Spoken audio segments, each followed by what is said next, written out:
Vi støtter den ved, at når vi sender de her SIO-indbetalingskort ud til medlemmer, der lægger vi hver år et SIO-kort med for skovlegepladsen.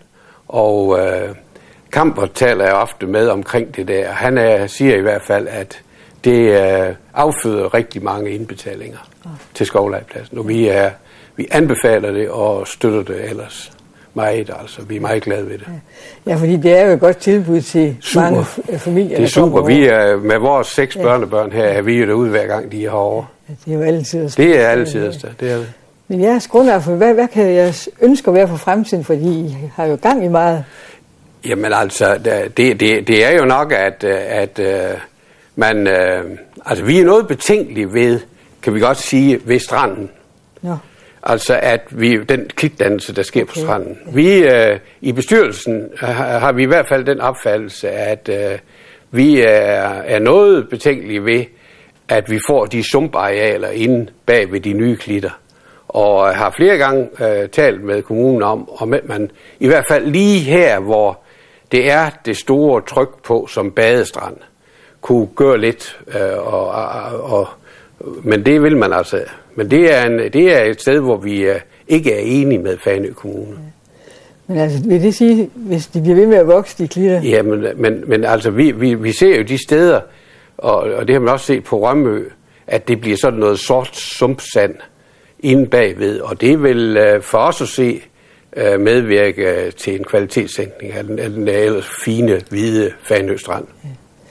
Ja, fordi man kunne heller ikke få, at der er nogen, der snakker om, altså de, der bor i den yderste klitrække, kunne komme til at bo i nummer 2 klitrække. Jo. Men det tager nok et par år. Ja, og det gælder jo også her, hvor vi sidder nu. Ja. Men det synes jeg, det kan man jo så altid diskutere. Ja. Jeg synes mere, det er det. Den oplevelse, det er at komme ned på en flot, hvid strand, der er tør og ren og flot at bevæge sig på. Ja. At der er betænkeligt ved, at vi får de lommer nu med sådan noget fugtige områder. Ja, for så vil det blive besværligt også at køre dernede. Jamen det er også det. Ja, også det, ja. Og selv en bus, som kører langt. Ja, men det kan blive besværligt. Ja, det kan. Så der ligger i hvert fald, men det er selvfølgelig naturen, og jeg kan også godt se det, at det er argumenter den anden vej. Men det er i hvert fald, det vil give en meget ændret kvalitet på stranden, så vidt jeg kan se. Ja. Men nu, det er jo spændende at se, er I først lige begyndt at snakke om det, eller? Nej, vi har korresponderet med kommunen i de sidste 2-3 år. Nå, ja. Og vi har meget aktive medlemmer, som lægger meget pres på os for at gøre noget ved det, men vi er ikke kommet videre med det. Nej. Men det var en af de gode ting, som kunne være god at arbejde videre med. Det gør I jo. Det gør vi. Ja. Det gør vi. Og det er der også andre, det gør. Ja. Og ellers så er det jo hele tiden et spørgsmål om at være opmærksom på den kvalitet på infrastrukturen og på naturen, som vi i fællesskab skal sikre os. Og det vil vi meget gerne arbejde sammen med kommunen om, og det er også det, vi drøfter, når vi mødes. Ja. Så kvalitet frem for ret meget, som selvfølgelig også koster penge. Vi er jo gode grunde interesseret i at få fortættet sommerhusene og sådan noget, altså at bygge flere eller det. Men derimod at få kvalitet i det, vi sidder og arbejder med. Ja, nu er vi jo taget udenfor her, fordi der er jo en meget vigtig ting, der skal ske nu her. Hvad er det? Jamen det er jo vel nok Grundejerforeningens hovedformål. Det er at lave vintereftersyn. Og vintereftersyn på alle medlemmernes huse foregår 3 gange om året, altså i vinterhalvåret. Og den første gang, det er omkring 1. november, efter folk har været over på efterårsferie. Og der går 3 af vores folk går rundt og kigger til samtlige huse der i 1. november, og lige sådan i januar og i februar. Og alle og se efter, at døre og vinduer er lukket, og at der er noget, der er sket noget med husene.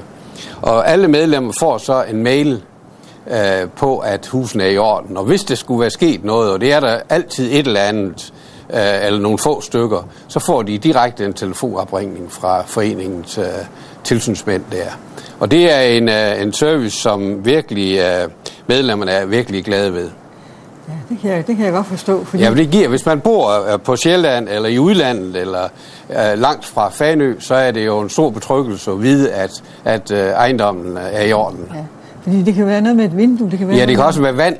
Altså sidste år, hvor vi havde en periode med megen frost, og da tøbuddet kom der var der jo en del vandskader også her på Fanø.